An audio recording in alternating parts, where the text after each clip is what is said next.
Bonjour et bienvenue à tous donc pour ce deuxième tutoriel consacré au logiciel Aurora HDR, qui est donc un logiciel de retouche photo.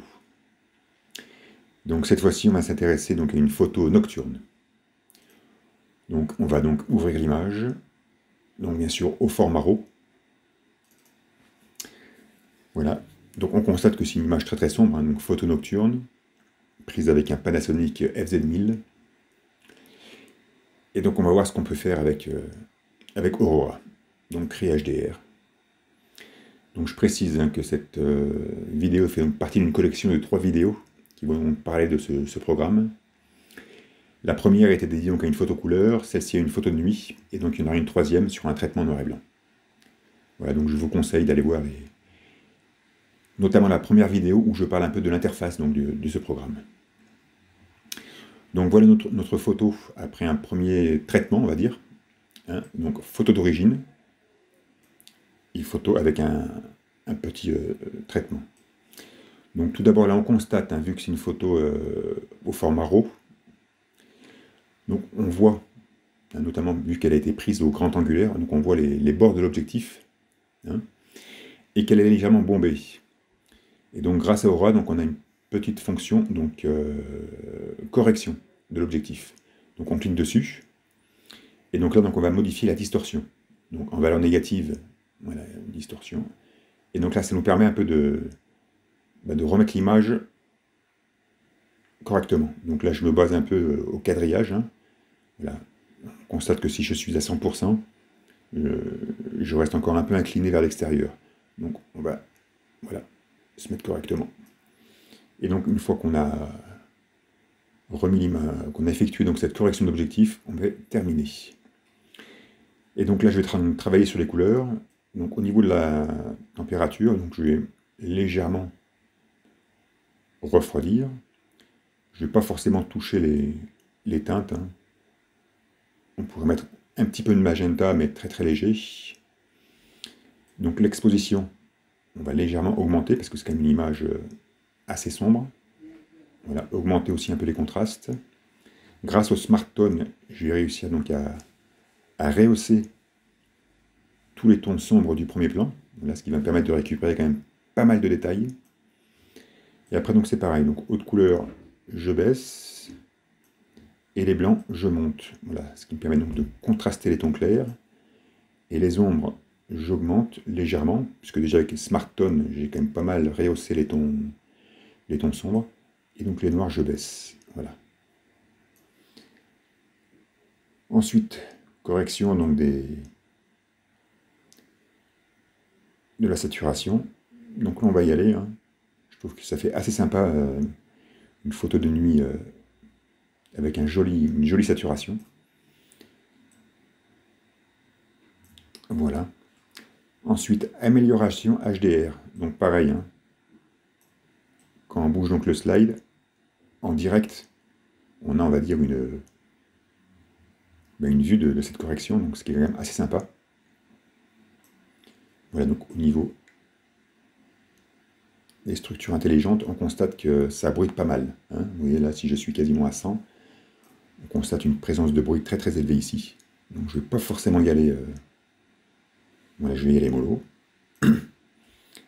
Et on s'y doute donc que si j'augmente les microstructures, ça va être encore pire au niveau du bruit. Donc là, je vais me plutôt mettre dans une valeur négative, mais pareil, très légère, afin d'adoucir tout ça. Voilà. Après, je peux toujours faire un petit denoise. Donc toujours pareil, hein, le denoise, hein, si on va donc à des valeurs à 100%, ça adoucit énormément l'image. Donc c'est pas forcément conseillé, hein, vu qu'ici, grâce à l'amélioration HDR, on a tâché d'accentuer les détails, donc c'est pas la peine de mettre en opposition ces deux fonctions. Donc on va faire un denoise très simple. Voilà. accentuation des détails, donc ça aussi c'est un petit luxe hein, qu'on peut se donner, mais vraiment très très léger. Hein. Voilà, donc généralement je me mets voilà, comme ceci, vraiment des valeurs très très faibles. C'est juste pour mettre une petite touche, on va dire. Et après, donc au niveau du dégradé, donc là c'est pareil, on va donc modifier donc la zone supérieure de l'image et la zone inférieure. Donc les paramètres de fusion, je les mets à 0. Voilà. Et donc là, on va donc modifier la partie supérieure et la partie inférieure. Donc partie supérieure, je vais légèrement assombrir, légèrement contraster. Voilà. Je vais rehausser les hautes lumières, éventuellement rehausser un peu les tons sombres. Et en termes de teinte, je vais réchauffer un petit peu. Voilà, donc je vais me tirer vers les jaunes, on va dire. Voilà, comme ceci. Au niveau donc de l'orientation du dégradé, on va respecter l'inclinaison de la montagne. Donc je vais effectuer une petite rotation, voilà, assez légère, comme ceci. Et donc là, je m'attaque donc à la partie inférieure. Donc la partie inférieure, on va légèrement l'éclairer, diminuer les contrastes. Voilà, bon, après bien sûr c'est un paramétrage qui reste très, très personnel. Et donc là par contre on va plutôt tendre vers les bleus, afin de refroidir toute la chaleur qui a été générée donc, par cette lumière artificielle. Voilà, donc une fois que j'ai fait cette correction, j'augmente le dégradé de fusion, on va dire. Voilà. Et voilà. Et donc là, je vais donc terminer le travail de ma photo. Donc comment est-ce qu'elle était avant, donc le format brut, hein, au format RAW, et une fois retravaillée. Donc la différence est assez importante, hein, on constate. Hein. Donc je trouve que ce logiciel est quand même très très sympa pour les retouches donc, de photos de nuit. Vraiment, il permet de faire des choses assez fabuleuses. Voilà, donc là, on exporte mon image. Voilà, donc avec le préfixe HDR. Et voilà, donc je sauvegarde mon image finale.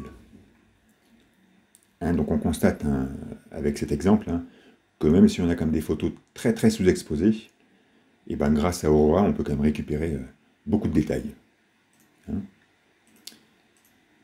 Voilà, donc voilà mon image brute et mon image retravaillée.